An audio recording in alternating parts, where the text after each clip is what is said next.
All right, let's go through why target date funds are considered by barons set it and regret it retirement investing vehicles. These are the worst way that you can save for retirement. I want to go through a typical target date 2040 fund for you to see why it is the worst type of investment vehicle for your retirement. So let's look at this. This is the Fidelity Freedom 2040 fund. So maybe this is in your 401k, maybe you've got a Fidelity IRA or Roth IRA, and you have this fund or you see this fund as an option for you in investing.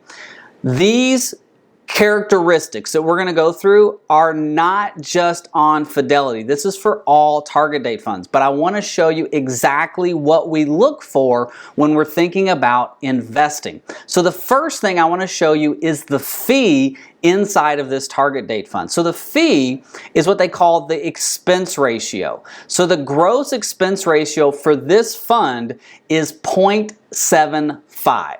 So 0.75, almost 0.75%. Now, we manage money for individuals on our wealth management platform. And when someone decides to use us for wealth management, we charge a fee for that. And that fee is anywhere between 0.5% and 0.75. In this case, this target date fund is charging just as much as if you were using a financial advisor or an investment advisor for your retirement savings. That is way too much. So we've looked at the fees. Let me show you why, again, these are the worst type of investments for your retirement savings. Now, every mutual fund uses a benchmark to compare themselves to, right? So if you play sports, maybe you compare yourself to another individual on your team, in your league, in the majors, whatever. Or if you're a dancer, maybe you compare yourself to see how good you are compared to the other dancer. Well, in this case, mutual funds compare themselves to a benchmark. If they're an equity mutual fund, a stock mutual fund, normally they compare themselves to the S&P 500. So for this target date fund, this is a long-term target date fund. It's a 2040 retirement, meaning we've got about 18 years until retirement. So we are trying to grow our money as much as possible because we have a long time horizon. So the S&P 500, that is the benchmark. That's what we're trying to either beat or have the same growth as. Well, look at this. Over the last 3 months, so October 26th of 2022, this target date fund has lost 6.87%. The S&P 500 has lost 4.88%. Now, year to date, this fund has lost 25%, and the market, the S&P 500, has only lost 23.87%.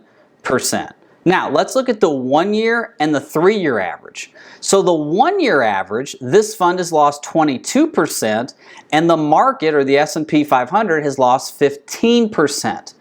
The 3 years, this fund over 3 years, which is supposed to be a growth fund for your retirement, has made 3.95%. The S&P 500 has made 8.16%.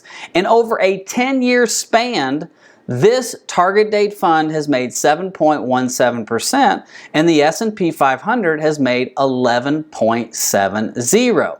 So if the goal of this target date fund is maximum growth for your retirement savings, it's not even keeping up with the overall market. And so that's why we're saying, hey, target date funds, maybe they're good if you're in your early 20s and you don't really understand what's going on.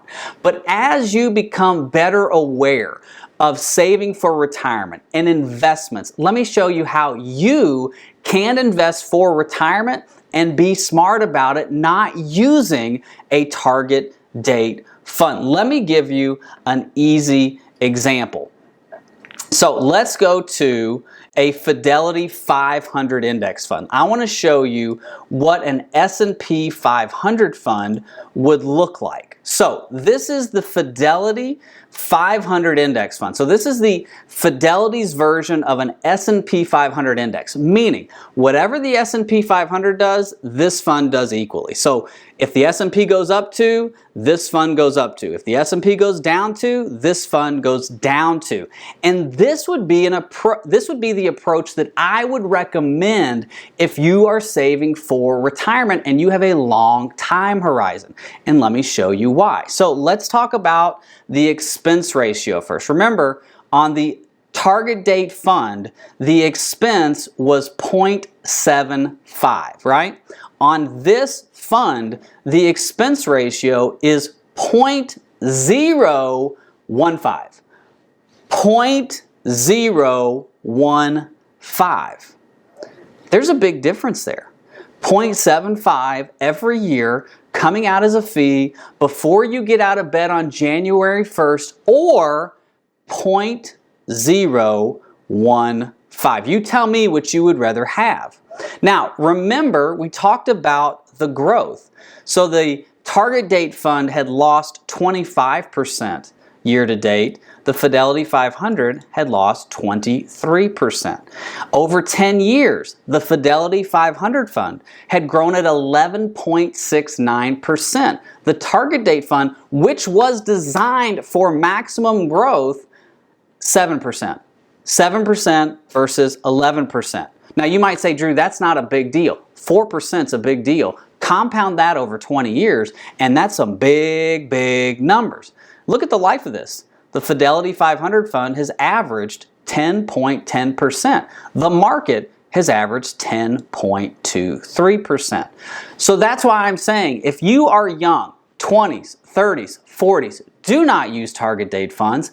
Just use a simple S&P 500 index fund, whether that's Fidelity, Vanguard, Charles Schwab,